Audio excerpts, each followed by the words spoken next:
So we're going to start off with John Hess, the OG Vitor Belfort fight. Yeah, my name's Tyler. I'm a black belt in jiu-jitsu. I'm Nick. I am a student of Tyler's. Nick had 7 MMA fights before he even started learning jiu-jitsu. So he's technically a retired MMA fighter. Retired amateur MMA fighter. Whoa. Retired MMA fighter. Vitor Belfort, perhaps the first most famous steroid fighter. Yeah, steroid fighter. Phenom, right? Honestly, he looked like he was on roids in his first few UFC fights. You know, I know they weren't testing back then. It probably wasn't TRT back then. No, those were good old-fashioned steroids. Natural. No. Versus John Hess. Those organization titles. All the victories. It's insane. Look at those traps. It's ridiculous. Yeah, Tank Abbott. That was like his, I want to say his third UFC fight. Yeah, that was a cool one. Destroyed him in He's like a minute. Completely outpaced him. But look at his face, right? He looks like already looks like that with a forehead vein, like he's super fun to watch. Yeah, this is probably going to show like mostly just his UFC stuff. I honestly wonder if we'd even be able to find that fight. JON H. There it is. Oh boy. And we got this on some nice VHS. Wow. Dude. This is home video quality. I wish this was home video quality. All right, so the ref says get it on. Look at how big this guy is. That guy ran into that. That punch that Stonewall always does, dude. That upper even knuckle. Oh, and there's the motor hands. Yeah. Oh, poor John Hess, fucking guy. Wow. Could we check that the beginning of that again? Yeah, we'll redo that. That first shot that he connects with is awesome. Well, even look at John's posture. He's running in tall. He's tall. Yeah, he doesn't think that this guy can hang with him. What? Because he's just so big. John Hess fought in the early UFCs. Oh, yeah. Was he just going for a knee or something? I think he was going for the Wing Chun high step or a knee something where he was in an upright posture. Big old fat mistake right there. Step. Hey, are you saying that because John doesn't look skinny? Oh, dude. Can we find a still of that moment? Lord. That is not a moment that should be lost to VHS quality. Yeah, we need to find somebody to fix this. Like in those fake cop shows where they're like, zoom in and enhance. Yeah, let me auto enhance this. Let me take those pixels and rearrange them for you. And he just takes him down with sort of like the schoolyard headlock, body lock turn. He just tries to block.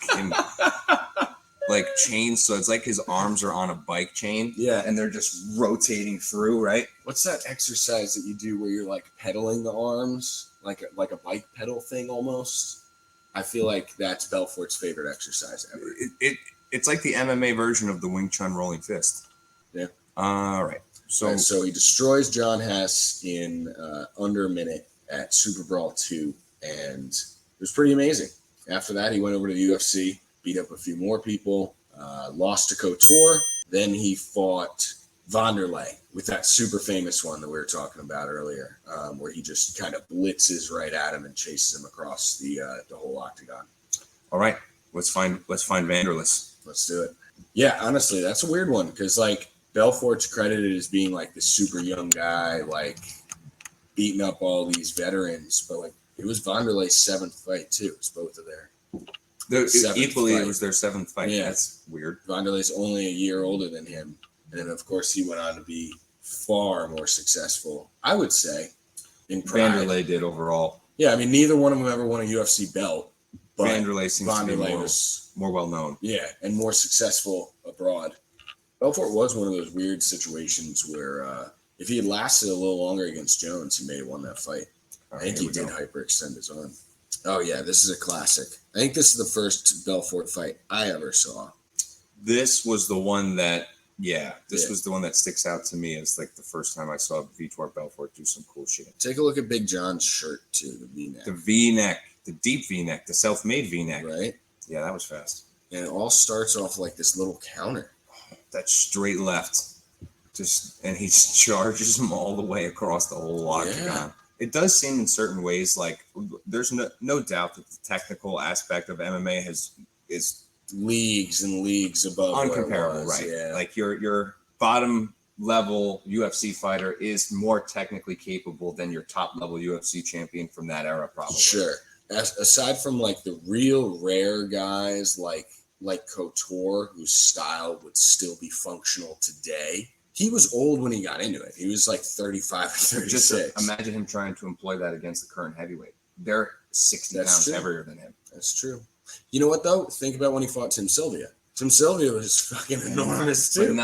But not technical, like, right? So yeah, technically, I feel like Tim Sylvia is a little underrated. I feel kind of bad for the guy. Probably. You see he got a knockout in a slap thing over the weekend? You know what? Slap fighting is... You see that or no? Perfect for him. No, I haven't seen that at all. I do agree. He was underrated for a time. Yeah. He kept fighting way too long. Like, I don't know if you've seen his later fights. He was a super heavyweight. Looks like a gorilla now, though. Yeah, dude, he's obscenely huge. He's like 350. Yeah, all his last fights were super heavyweight. Poor guy. But yeah, I mean, KOTOR, Belfort and KOTOR ran into each other, I think, no less than 3 times. And Belfort still won. Thank you guys for watching. Like, share, subscribe. Thank you guys for watching. As we learn how to make 100 videos in 30 days. Very nice. It's definitely going to be a learning experience. Until then, have a great day.